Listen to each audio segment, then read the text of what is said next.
Misteri pocong di pinggir kali. Malam itu angin bertiup kencang di pinggir kali. Warga kampung jarang ada yang berani lewat situ, apalagi malam-malam. Katanya ada sesuatu yang sering muncul di pinggir kali. Sesuatu yang bikin bulu kuduk berdiri.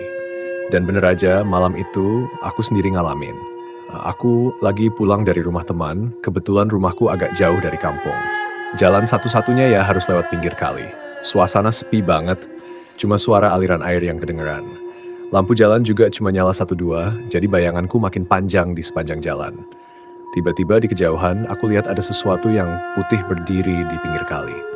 Awalnya aku pikir itu cuma plastik yang kebawa angin. Tapi kok lama-lama makin jelas itu bukan plastik. Aku berhenti sejenak, napas mulai berat.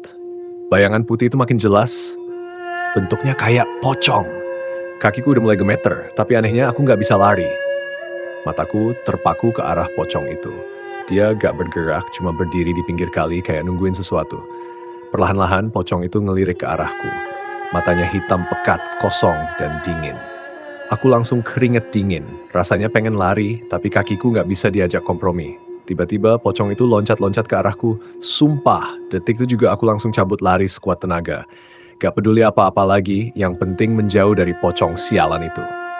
Aku gak sempet nengok ke belakang, takut ngelihat dia makin dekat.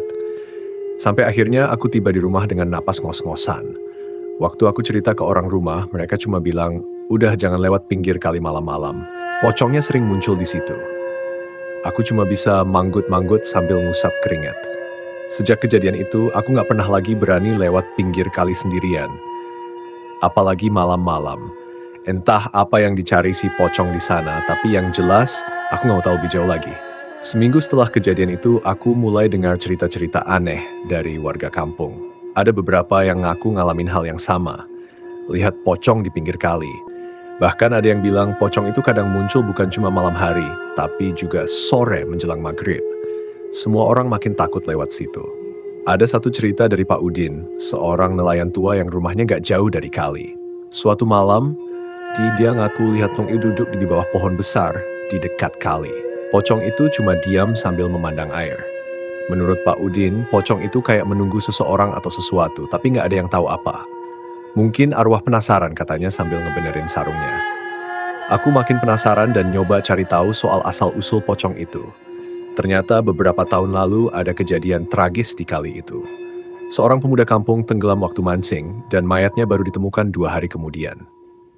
Yang bikin ngeri waktu dimandiin dan dikafani, katanya ada kejanggalan di tubuhnya kayak ada luka bekas cekikan di lehernya, tapi nggak ada yang bisa jelasin kenapa. Sejak saat itu sering ada penampakan pocong di sekitar kali. Gosip di kampung mulai menyebar.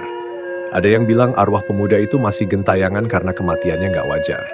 Ada juga yang cerita kalau sebenarnya pocong itu adalah tumbal dari orang yang pernah pasang pesugihan, dan kali itu adalah tempat di mana dia meninggal. Apapun ceritanya, warga kampung makin takut dan aku sendiri udah janji gak bakal nekat lewat sana lagi. Tapi, yang namanya rasa penasaran emang susah ditahan.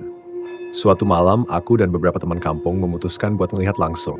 Kami bawa senter dan nekat jalan ke pinggir kali. Malam itu sepi banget, cuma suara jangkrik dan aliran kali yang terdengar. Kami berusaha tenang, tapi setiap langkah yang kami ambil rasanya makin berat. Sampai di lokasi, kami berhenti. Lampu jalan yang redup bikin suasana makin mencekam. Tiba-tiba salah satu temanku, Budi, nunjuk ke arah pohon besar di pinggir kali. Itu dia, bisiknya sambil gemetar. Dan bener aja di bawah pohon itu ada sosok putih berdiri, gak bergerak.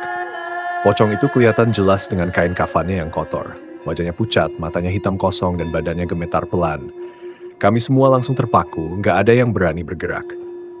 Tapi, yang lebih menyeramkan adalah saat pocong itu tiba-tiba melompat ke arah kami. Senter yang kami bawa langsung jatuh, dan kami semua lari pontang-panting ke arah kampung.